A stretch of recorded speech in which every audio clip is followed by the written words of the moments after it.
নমস্কাৰ। আজি ভিডিঅ'টোত আমি আলোচনা কৰিম প্ৰত্যয় কাক বোলে, ই কেই প্ৰকাৰ আৰু কি আৰু প্ৰত্যেকবিধৰে উদাহৰণ দিয়া। লগতে আমি প্ৰিভিয়াছ ইয়াৰ যিখিনি প্ৰশ্ন আহিছিলে লাষ্ট 5 বছৰৰ সেইখিনিও আমি আলোচনা কৰিম যে প্ৰত্যয়ৰ ওপৰত তোমালোকৰ কেনেকুৱা ধৰণৰ প্ৰশ্ন হয়। কিন্তু ইয়াৰ আগত আমি প্ৰথমে জানিব লাগিব প্ৰত্যয়ৰ পৰা কিমান নম্বৰ এটা আহে। প্ৰথমে আমি চাই ল'ম যে আমাৰ প্ৰত্যয়ৰ পৰা 9 নম্বৰ এটা প্ৰত্যয়ৰ পৰা আহে। ঠিক আছে, 9 নম্বৰ এটা আমাৰ কিহৰ পৰা আহিব? প্ৰত্যয়ৰ পৰা আহিব। এতিয়া চোৱা 9 নম্বৰৰ ভিতৰত তোমাকতো চিধাকৈ দিব 1 × 6 মানে 1 নম্বৰৰ 6টা আহিব। তোমাৰ প্ৰত্যয় ভাঙি কি প্ৰত্যয় যোগ হৈছে সেইখিনি দেখুৱাব লাগে। তো তাৰ পৰা আহিব 6 নম্বৰ এটা আৰু বাকী থাকিলে 3 নম্বৰ।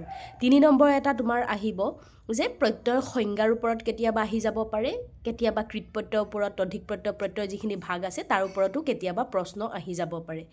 গতিকে আমি আজি গোটেইখিনি কথা আলোচনা কৰিম যে প্ৰত্যয় আৰু তোমালোকে মাত্ৰ প্ৰত্যয় কাক বোলে, কেনেকৈ প্ৰত্যয় আমি ভাঙিব পাৰি, পাতিব পাৰি বা প্ৰত্যয়ৰ ভাগ কেইটা আছে সেইখিনি যদি তোমালোকে জানা, তোমালোকে নিশ্চয় এইখিনি 9 নম্বৰ এটা কৰিবলৈ সক্ষম হ'বা।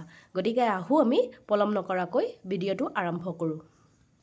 মৰমৰ ছাত্ৰসকল, প্ৰত্যয় বুজাৰ আগতে আমি প্ৰথমে কি বুজি পাব লাগিব? ৰূপ বা প্ৰাকৃতি। ঠিক আছে, ৰূপ বা প্ৰাকৃতি এইখিনিৰ ওপৰত পৰীক্ষাত তোমালোকৰ প্ৰশ্ন নাহে। কিন্তু আমি ৰূপ বা প্ৰাকৃতি কি তাক যদি আমি বুজি পাওঁ তেনেহ'লে আমি প্ৰত্যয় সুন্দৰকৈ বুজি পাই যাম। এতিয়া চোৱা, ভাষা এটাৰ ক্ষুদ্ৰতম অৰ্থবহ গোটটোকেই কি বুলি কোৱা হৈছে? ৰূপ বা প্ৰাকৃতি বুলি কোৱা হৈছে।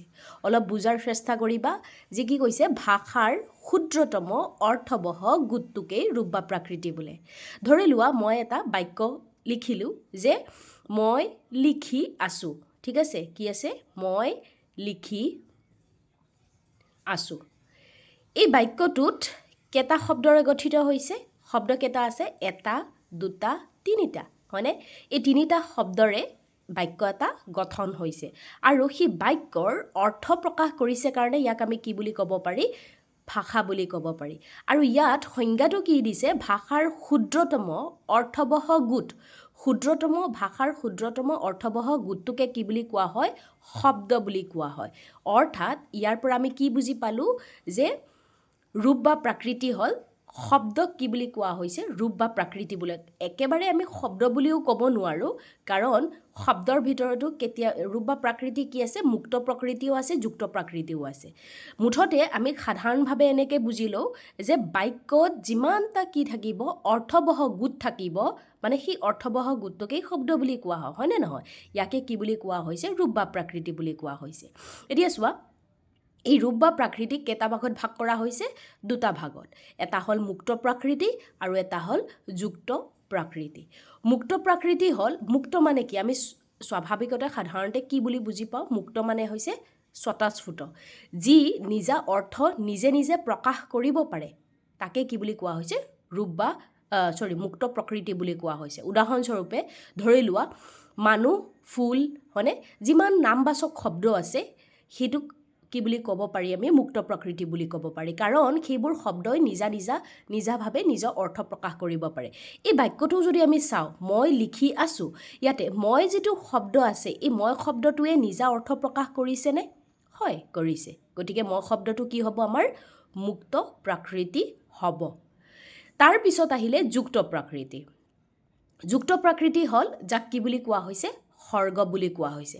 আৰু গোটেই প্ৰত্যয়ত কিহৰ কাম হয়? এই সৰ্গৰ কাম হয়। সৰ্গ যাক যুক্ত প্ৰকৃতি বুলি কোৱা হৈছে। এতিয়া যুক্ত প্ৰকৃতি হৈছে যোগ হোৱা। যুক্ত মানে হৈছে যোগ হ'ব লাগে। এতিয়া এই মুক্ত প্ৰকৃতিৰ লগত মানে কিছুমান শব্দৰ লগত যেতিয়া আমি কিছুমান বৰ্ণ বা বৰ্ণ সমষ্টি, যাৰ কি নাই? নিজা অৰ্থ নাই, সেই অৰ্থ নথকা বৰ্ণ বা বৰ্ণ সমষ্টি আমি যোগ কৰি তাৰ যেতিয়া এটা নতুন অৰ্থ প্ৰকাশ কৰোঁ বা সেই শব্দটো যিটো আছে সেই শব্দটো আৰু বেছি আমি নিৰ্দিষ্টকৈ প্ৰকাশ কৰিব পাৰোঁ, তাকে কি বুলি কোৱা হৈছে? যুক্ত প্ৰকৃতি বুলি কোৱা হৈছে। উদাহৰণস্বৰূপে এই জন এটা আমি যুক্ত প্ৰকৃতি বা সৰ্গ বুলি ক'ব পাৰি, ৰ এটা ক'ব পাৰি, অনি এটা ক'ব পাৰি।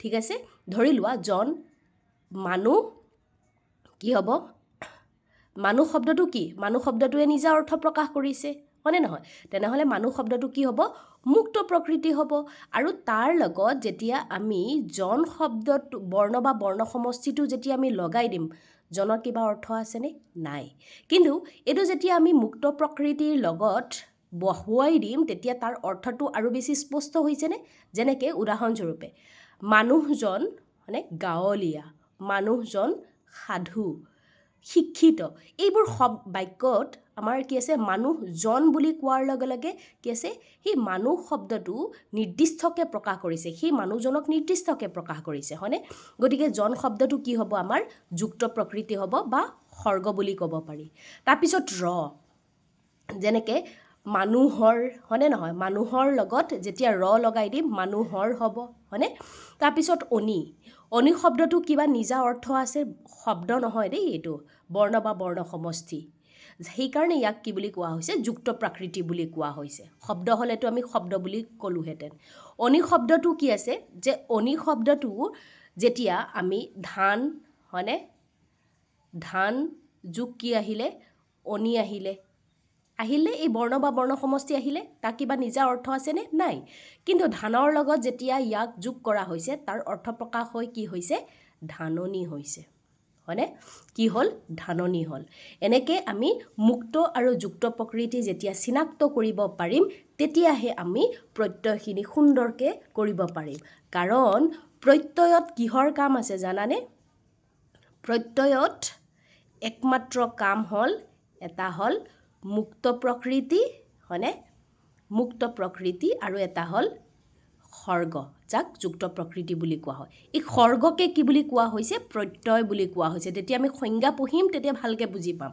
এই সৰ্গ যাৰ কি নাই নিজা অৰ্থ নাই সেই সৰ্গবোৰকে কি বুলি কোৱা হৈছে প্ৰত্যয় বুলি কোৱা হৈছে আশা কৰোঁ তোমালোকে ভালদৰে বুজি পাইছা একেবাৰে সহজতে এনেকৈ মনত ৰখাৰ চেষ্টা কৰা মুক্ত প্ৰকৃতি মানে হৈছে নামবাচক শব্দ বা আমি শব্দ বুলি ক'ব পাৰি মুক্ত প্ৰকৃতিক আৰু যুক্ত প্ৰকৃতি বা সৰ্গ হ'ল যিবোৰ বৰ্ণ বা বৰ্ণ সমষ্টি কি নাই নিজা অৰ্থ নাই এই নিজা অৰ্থ নথকা বৰ্ণ বা বৰ্ণ সমষ্টি আমাৰ কি হ'ব প্ৰত্যয়ৰ শব্দৰ লগত কেতিয়াবা আগত যোগ হ'ব কেতিয়াবা পাছত যোগ হ'ব যদি আগত যোগ হৈ আছে তেনেহ'লে পূৰ্ব প্ৰত্যয় বুলি ক'ব পাৰি আৰু যদি পাছত যোগ হৈ আছে তাক পৰ প্ৰত্যয় বুলি ক'ব পাৰি এতিয়া আহোঁ আমি প্ৰত্যয় কাক বোলে তাক বুজি লওঁ এতিয়া চোৱা প্ৰত্যয় কাক বোলে প্ৰত্যয় হ'ল শব্দ সাধনৰ সৰ্গবোৰকে কি বুলি কোৱা হৈছে প্ৰত্যয় বুলি কোৱা হৈছে কি কৈছে এই সৰ্গ আহিলনে আমি অলপ আগত পঢ়িছিলোঁ নহয় সৰ্গ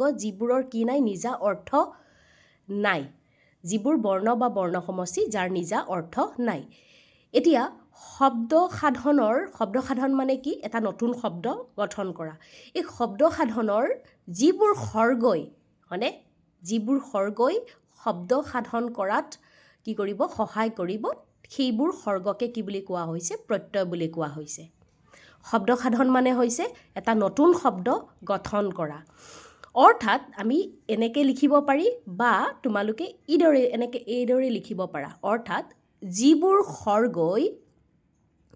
সৰ্গ কি হ'ব মূল শব্দ মানে হৈছে সি যে মুক্ত প্ৰকৃতি আমি পঢ়িছিলোঁ নহয় যাৰ কি আছে নিজা অৰ্থ আছে সেই মূল শব্দৰ আগত কেতিয়াবা বহিব বা কেতিয়াবা কি হ'ব পাছত বহিব আগত বা পিছত বহি তাৰ কি হ'ব শব্দ সাধন কৰিব শব্দ সাধন কৰা মানে হ'ল এটা নতুন শব্দ গঠন কৰিব সেইবোৰ সৰ্গকে কি বুলি কোৱা হৈছে প্ৰত্যয় বুলি কোৱা হৈছে এটা বস্তুটো ভালকৈ বুজি পাইছা যে ইয়াত প্ৰত্যয়ত কাৰ কাম হয় এই সৰ্গৰ কাম হয় যি হ'ব সৰ্গৰে কাম হ'ব যে সৰ্গই কি হ'ব মানে শব্দৰ আগত কেতিয়াবা বহিব কেতিয়াবা শব্দৰ পাছত বহি তাৰ নিজা অৰ্থ প্ৰকাশ কৰিব বা এটা নতুন অৰ্থবাচক শব্দৰ সৃষ্টি কৰিব সাধন কৰিব তাকে প্ৰত্যয় বুলি কোৱা হৈছে আশা কৰোঁ তোমালোকে ভালদৰে বুজি পাইছা এতিয়া চোৱা প্ৰত্যয়ত আমাৰ অসমীয়া ভাষাত প্ৰত্যয় দুই প্ৰকাৰৰ এটা হ'ল পূৰ্ব প্ৰত্যয় আৰু এটা হ'ল পৰ প্ৰত্যয় পূৰ্ব মানে আমি কি বুজি পাওঁ পূৰ্ব মানে হৈছে আগত আৰু পৰ মানে হৈছে পাছত অৰ্থাৎ যিবোৰ প্ৰত্যয় শব্দৰ আগত বহিব তাক পূৰ্ব প্ৰত্যয় বোলে আৰু যিবোৰ শব্দৰ পাছত বহিব তাক পৰ প্ৰত্যয় বোলে। উদাহৰণৰে আমি অলপ ভালদৰে চাওঁ। চোৱা, পূৰ্ব প্ৰত্যয় হৈছে উপসৰ্গবোৰকেই পূৰ্ব প্ৰত্যয় বুলি ক'ব পাৰি। আমি ক্লাছ 9-10ত পঢ়িছোঁ উপসৰ্গ, প্ৰ, পৰা, অপ, নি, অনু, নিৰ, দূৰ, বি, হয়নে নহয়? এইবোৰ আগত যেতিয়া আমি ব্যৱহাৰ কৰোঁ, শব্দৰ ব্যৱহাৰ কৰি তাৰ এটা নতুন বেলেগ এটা অৰ্থবাচক শব্দৰ সৃষ্টি কৰিব পাৰোঁ, সেইবোৰকে উপসৰ্গ বুলি কোৱা হৈছে। গতিকে সেই উপসৰ্গবোৰেই হৈছে পূৰ্ব প্ৰত্যয়। মানে অৰ্থাৎ তুমি এনেকেই লিখিব পাৰা, যিবোৰ সৰ্গ মূল শব্দৰ আগত যোগ হয়, ক'ত যোগ হ'ব? আগত যোগ হ'ব। কিহৰ আগত যোগ হ'ব? মূল শব্দ। মূল শব্দ মানে যাক কি বুলি ক'ব পাৰি? মুক্ত প্ৰাকৃতি বুলি ক'ব পাৰি, বা শব্দ বুলি ক'লেও ভুল নহ'ব। কি কৈছে? যিবোৰ সৰ্গ মানে হৈছে যাৰ কি নাই? নিজা অৰ্থ নাই। আমি কোন মূল শব্দ তিনিটা কি পাইছোঁ? এটা হ'ল সৰ্গ, দ্বিতীয়টো হ'ল মূল শব্দ, আৰু কি হ'ব? ক'ত যোগ হ'ব? আগত যোগ হ'ব। যদি আগত যোগ হৈ আছে আৰু যোগ হৈ শব্দ সাধন, চোৱা, তোমালোকে পূৰ্ব প্ৰত্যয় শব্দ সাধন এই শব্দটো যদি নিলিখা তেনেহ'লে কিন্তু ভুল হৈ যাব। কিয়? শব্দ সাধন মানে হৈছে এটা নতুন অৰ্থবাচক কি হয়? শব্দ। এতিয়া চোৱা, যিবোৰ সৰ্গই মূল শব্দৰ আগত যোগ হৈ শব্দ সাধন কৰে তাকে পূৰ্ব প্ৰত্যয় বুলি কোৱা হৈছে। এতিয়া চোৱা, তাৰ অৰ্থ যেনে উদাহৰণস্বৰূপে আমি ক'ব পাৰি বে। বে শব্দটো বে বৰ্ণ বা বৰ্ণ সমষ্টি কি নাই? নিজা অৰ্থ নাই। কিন্তু এই বে বৰ্ণ বা বৰ্ণ সমষ্টি যেতিয়া আমি দখল শব্দৰ আগত, হয়নে? দখল এটা শব্দ হয়, মুক্ত প্ৰাকৃতি ক'ব পাৰি, বা মূল শব্দ। এই বে দখল শব্দৰ আগত যেতিয়া বে শব্দটো লগাই দিলোঁ, বে শব্দৰ কিবা অৰ্থ আছেনে? নাই। যদি অৰ্থ নাই তাক আমি কি বুলি ক'ব পাৰি? সৰ্গ বুলি ক'ব পাৰি। এতিয়া দখল শব্দৰ আগত লাগিছে, আমি সংজ্ঞাটো কি পাইছোঁ? যে যিবোৰ সৰ্গ, এইবোৰ হ'ল সৰ্গ, কিহৰ আগত যোগ হ'ব? মূল শব্দ। এইটো হ'ল মূল শব্দ। মূল শব্দৰ আগত যোগ হৈ তাৰ কি হ'ব? শব্দ সাধন হ'ব, এটা নতুন অৰ্থবাচক শব্দৰ সৃষ্টি হ'ব। তাকে কি বুলি কোৱা হৈছে? পূৰ্ব প্ৰত্যয় বুলি কোৱা হৈছে। এতিয়া চোৱা, দখল মানে কি? দখল কৰাৰ কথা বুজাইছে। এতিয়া ইয়াতে বে শব্দটো আগত যেতিয়া আমি লগাই দিলোঁ, এই শব্দটোৰ অৰ্থ সলনি হৈছেনে? হৈছে। যদি অৰ্থ সলনি হৈছে আৰু সৰ্গটো আগত যোগ হৈছে, তাক কি বুলি ক'ব পাৰি? পূৰ্ব প্ৰত্যয় বুলি ক'ব পাৰি। তাৰপিছত চোৱা, অ শব্দটো, অমিল শব্দটো যদি আমি চাওঁ, মিল শব্দটো, মিল এটা কি হয়? শব্দ হয়, হয়নে? মূল শব্দ। এই মিল শব্দটোৰ আগত কি লাগিছে? অ লাগিছে। এই অ বৰ্ণটোৰ কিবা অৰ্থ আছেনে? নাই। কিন্তু এইটো আগত লাগি পেলাই তাৰ অৰ্থ নতুন এটা অৰ্থবাচক শব্দৰ সৃষ্টি কৰিছেনে? হয়, কৰিছে। গতিকে ইয়াক কি বুলি ক'ব পাৰি? আমি পূৰ্ব প্ৰত্যয় বুলি ক'ব পাৰি।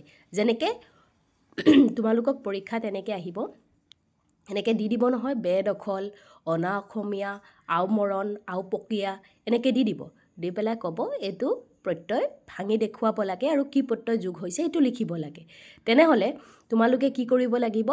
এই যদি আগত বৰ্ণ বা বৰ্ণ সমষ্টি যোগ হৈছে, যাৰ কি নাই? নিজা অৰ্থ নাই, তেনেহ'লে একেবাৰে চিধাকৈ এইটো কি লিখিবা? পূৰ্ব প্ৰত্যয় লিখিবা। যদি আগত যোগ হৈছে, পূৰ্ব প্ৰত্যয়, আৰু যদি পাছত হৈছে সেইটো আমি চিন্তা কৰিম এইটো কৃত হয় নে তদ্ধিক হয়। ঠিক আছে? তাৰপিছত চোৱা, অনা অসমীয়া। অনা শব্দটো কিবা অৰ্থ আছেনে? নাই। কিন্তু অসমীয়া শব্দটো মূল শব্দৰ লগত যেতিয়া আগত অনা শব্দটো লাগিলে, তেতিয়া অনা শব্দটোৱে কি বুজাইছে? যিবোৰ অসমীয়া নহয় সেইবোৰকে বুজাইছে, হয়নে? গতিকে এইখিনি আমি কি বুলি ক'ব পাৰি? যে মূল শব্দৰ আগত, চোৱা, ইয়াত সূত্ৰ আমি মনত ৰাখিবৰ কাৰণে মই এনেকৈ দিব পাৰোঁ, সৰ্গ, মূল শব্দৰ আগত যোগ হ'ব সৰ্গ, আৰু যোগ হৈ তাৰ কি হ'ব? শব্দ সাধন হ'ব, মানে শব্দ সাধন হ'ব। তাকে কি বুলি কোৱা হৈছে? পূৰ্ব প্ৰত্যয় বুলি কোৱা হৈছে। তোমালোকে এনেকৈ এই তিনিটা শব্দ যদি মনত ৰাখিব পাৰা, তোমালোকে পূৰ্ব প্ৰত্যয়টো ধুনীয়াকৈ মনত থাকি যাব। ঠিক আছে? তেনেহ'লে আজিৰ ভিডিঅ'টোত আমি ইমানতেই ৰাখোঁ, পূৰ্ব প্ৰত্যয়লৈকে। তাৰ পিছৰ ভিডিঅ'টোত আমি পৰ প্ৰত্যয় পঢ়িম, আৰু পৰ প্ৰত্যয় কেইটা ভাগত ভাগ কৰা হৈছে সেইখিনি আমি চাই যাম। ঠিক আছে? এতিয়া তোমালোকক পৰীক্ষাত যেতিয়া প্ৰশ্ন হ'ব যে প্ৰত্যয় কাক বোলে, ই কেই প্ৰকাৰ আৰু কি কি, ধুনীয়াকৈ মই যেনেকৈ লিখি দিছোঁ যে প্ৰত্যয় হ'ল শব্দ সাধনৰ খৰ্গবোৰকে প্ৰত্যয় বুলি কোৱা হয়। এই যেনেকৈ যি ধৰণে মই লিখিছোঁ একেধৰণে তোমালোকে পৰীক্ষাত লিখি দিবা, ধুনীয়াকৈ নম্বৰ পাই যাবা। ঠিক আছে, আজিৰ ভিডিঅ'টোত ইমানতে। তাৰ পিছৰ ভিডিঅ'টোত আমি বাকীখিনি কথা আলোচনা কৰিম। ধন্যবাদ।